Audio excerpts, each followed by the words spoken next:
الحمد لله وكفى وسلام على عباده الذين اصطفى أما بعد فأعوذ بالله من الشيطان الرجيم بسم الله الرحمن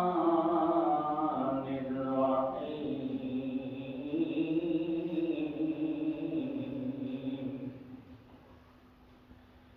الذين يذكرون الله قياما وقعودا وعلى جنوبهم ويتفكرون في خلق السماوات والأرض قال الله تعالى في كلامه المجيد الفرقان الحميد يا أيها الذين آمنوا صلوا عليه وسلموا تسليما اللهم صل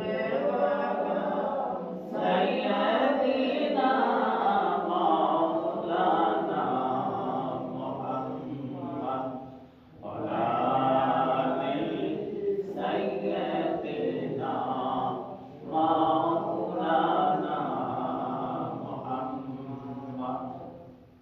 মহান রব্বুল আলামিনের দরবারে অগণিত শুকর ফজিলত করো যে মহান রব্বুল আলামিন আমাদেরকে সৃষ্টি করেছেন একমাত্র মালিকের ইবাদত করার জন্য আর আমরা সেই ইবাদতের উদ্দেশ্যে এই পবিত্র জুমার দিন আল্লাহর ঘর মসজিদে উপস্থিত হতে পেরেছি এজন্য মালিকের দরবারে শুকরিয়া আদায় করি সকলে বলে আলহামদুলিল্লাহ আল্লাহর বড় নিয়ামত এই নামাজ মুমিনের জন্য সবচেয়ে বড় নিয়ামত সুবহানাল্লাহ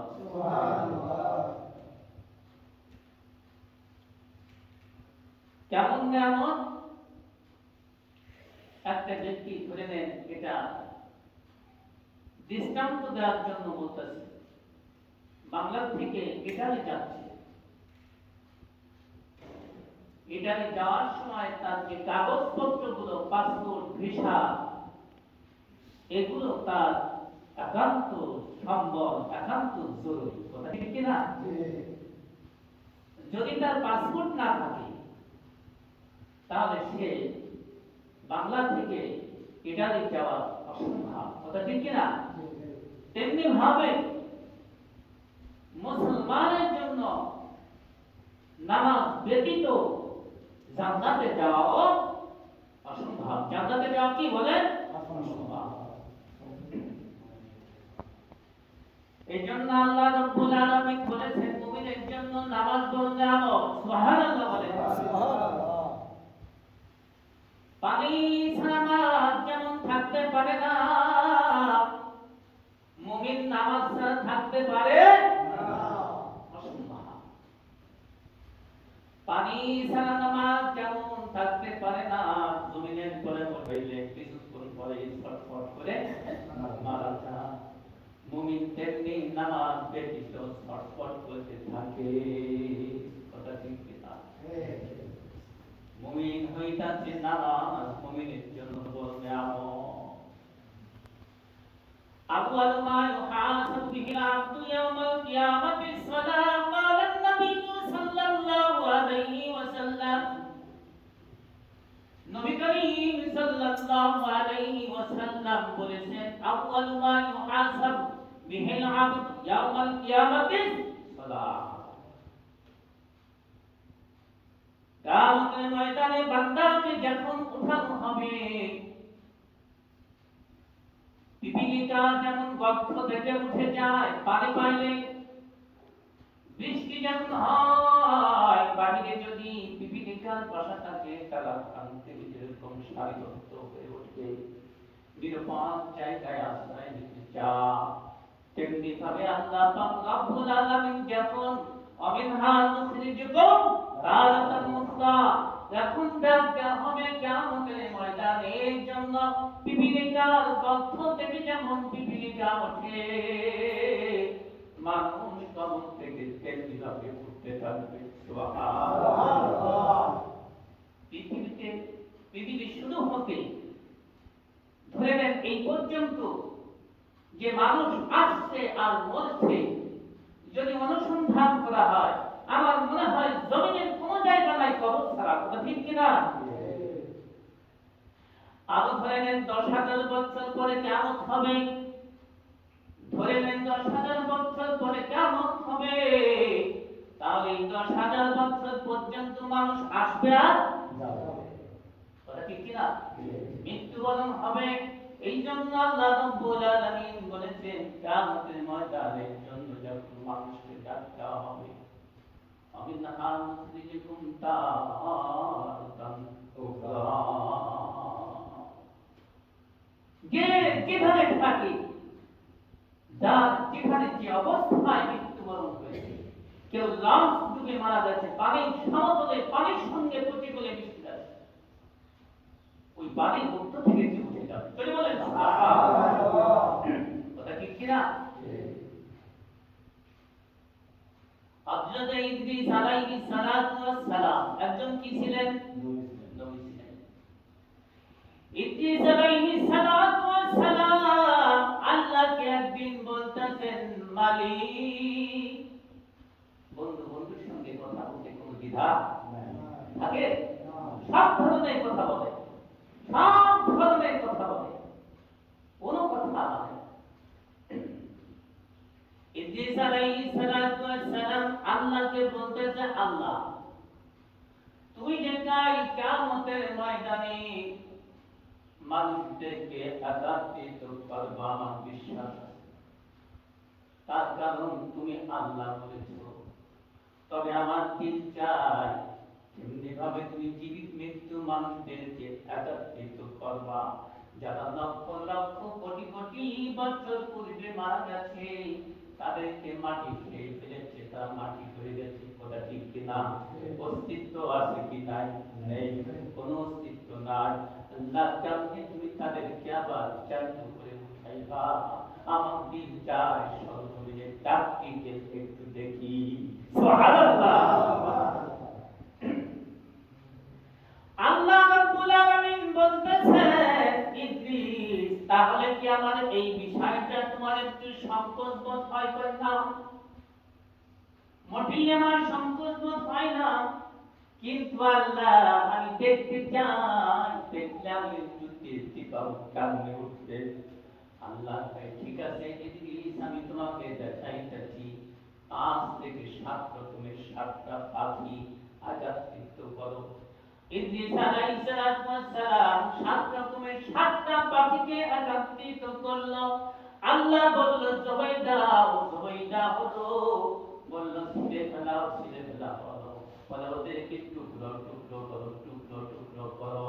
এইবার চামড়কে টুকরো টুকরো করে একত্রিত করো, একত্রিত কইরা জমিনের বিভিন্ন জায়গায় ছড়াই দাও। সুবহানাল্লাহ। আমার বাবাজিরা লুকাইবার কোনো জায়গা নাই, মালিক ডাক দিলে হাজির হতে হবে কি হবে না? হবে। ইদ্রিস আলাইহিস সালাতু ওয়াস সালাম 7টা পাখিকে জবাই করে টুকরো টুকরো করে মিশ্রিত করে জমিনের বিভিন্ন জায়গায় ছড়াই দিলেন, বালু যেমন ছড়ায়। এইবার ছড়াই দিয়ে ইদ্রিস বলতে আল্লাহ পাখিগুলোকে আমি বিভিন্ন জায়গায় ছড়াই দিয়েছি। আল্লাহ বলতেছে ইদ্রিস, এইবার যে যে পাখি তুমি ছেড়ে যে টুকরো টুকরো করেছ, যে পাখিগুলো তুমি টুকরো টুকরো করেছ, একটা একটা পাখির নাম ধরে ডাক দাও। এক একটা পাখির নাম ধরে ডাক দাও। ডাক দাও কি কি পাখি? এমনি ভাবে মনে করেন কবুতর, শালিক ইত্যাদি 7 রকমের 7টা পাখি, 7 রকমের নাম আছে কিনা? আছে। 7 রকমের 7টা পাখির নাম ধরে ইদ্রিস বলতেছে, ও পাখি আল্লাহর হুকুমে হাজির হয়ে যাও। সুবহানাল্লাহ। সাথে সাথে সকল পাখিগুলো প্রস্তুত যেখানে যেখানে ছিটেফাটা হয়েছিল, সব পাখিগুলো একত্রিত হয়ে মালিকের দরবারে উপস্থিত হয়ে গেলে।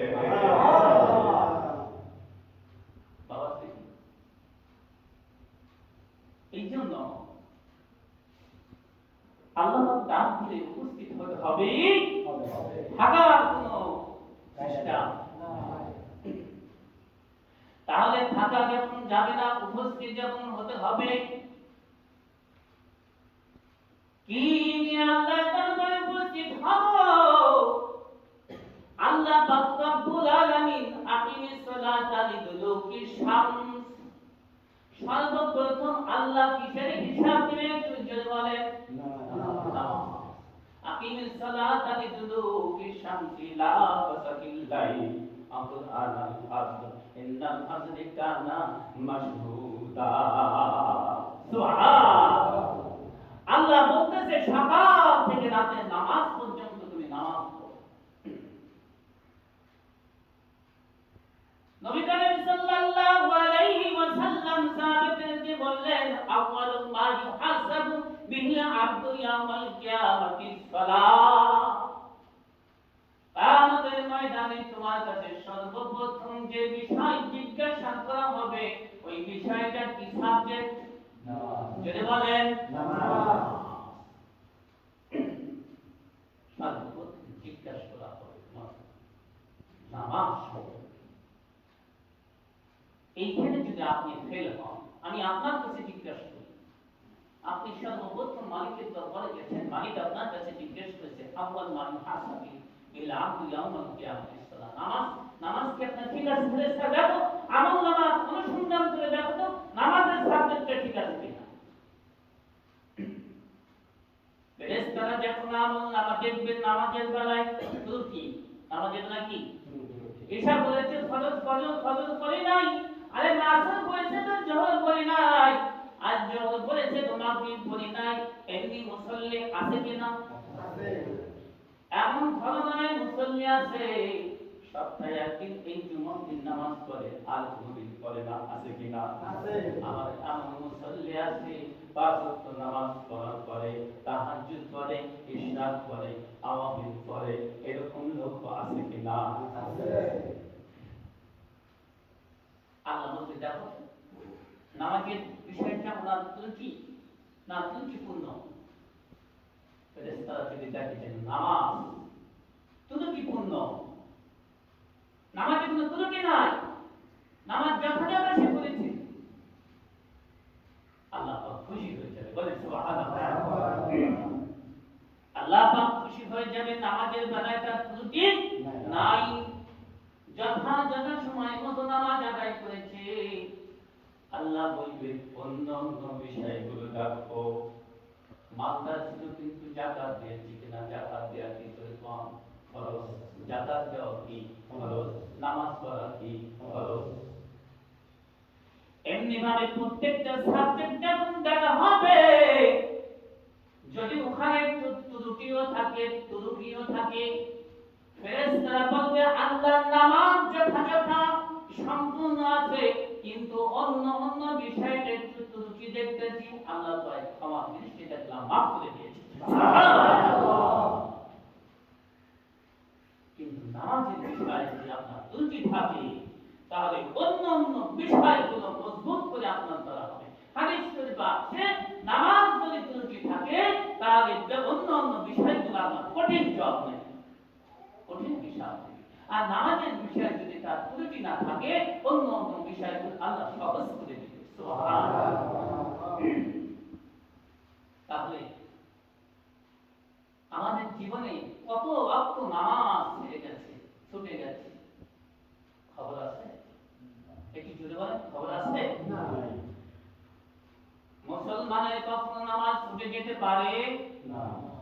যে অবস্থায় থাকুক না কেন নামাজটাকে পাগল করে দিবে। নামাজের সময় বলে নামাজ আপনাকে ডেকে দিবে, নামাজ আপনাকে সচেতন করবে। কখন? যখন আপনি নামাজের পাবন্দি করবেন, যখন আপনি নামাজের পাগল হয়ে যাবেন, নামাজ আপনার পাগল হয়ে যাবে। সুবহানাল্লাহ। আমি আপনাদের কাছে প্রশ্ন করেছিলাম, কারো হয় না, আপনি সত্য কথা বলবেন। ফজরের ঈশার নামাজ পড়ে যখন আপনি ঘুমাই গেছেন, ফজরের নামাজ হয়ে গেছে, মুয়াজ্জিন মসজিদে আল্লাহু আকবার আযান দিয়েছে, আপনি ঘুম কে যেন আপনাকে স্বপ্নের মধ্যে ডেকে দিচ্ছে মনে হয়, এরকম অবস্থা নামাজের জন্য হয় কি হয় না? জোরে বলেন, হয় কি না? নামাজ আপনাকে ডেকে দিবে, আপনি ঘুমে থাকতে পারবেন না। কখন? যখন আপনি নামাজের বিষয়টা যত্নবান হবেন। আর ছেঁড়া থেকে নামাজ যদি আপনি পড়েন, আপনি ছেঁড়া থেকে নামাজ যদি আপনি পড়েন, তাহলে কোন ভ্যালু নাই, ভ্যালুলেস। ওই নামাজে আপনাকে পার করতে পারবে না। কবরে যদি আমরা সঙ্গী চাই, কবরে যেতে হবে কিনা? একটু জোরে বলেন, হবে কিনা? হবে। আপনাকে যখন কবরে রাখবে, প্রশ্নের জবাব দিবেন, কবরের মধ্যে অন্ধকার না আলোকিত? কেমন অন্ধকার? একটু থেকে যাচ্ছেন, কবরের মধ্যে কেমন অন্ধকার? চতুর্পাশে মাটি, উপরে আপনার বাঁশের চালা দিয়ে, তারপরে পলিথিন দিচ্ছে, তারপরে ওগলা মাটি দিচ্ছে, তারপরে মাটি দিয়ে, কোন জায়গায় কোনো ফাঁকা না থাকে এমন একটা ঘরের মধ্যে কেউ যদি একটা দিন বা 1 ঘন্টা থাকতেন, তাহলে বুঝতে পারতেন যে কবরে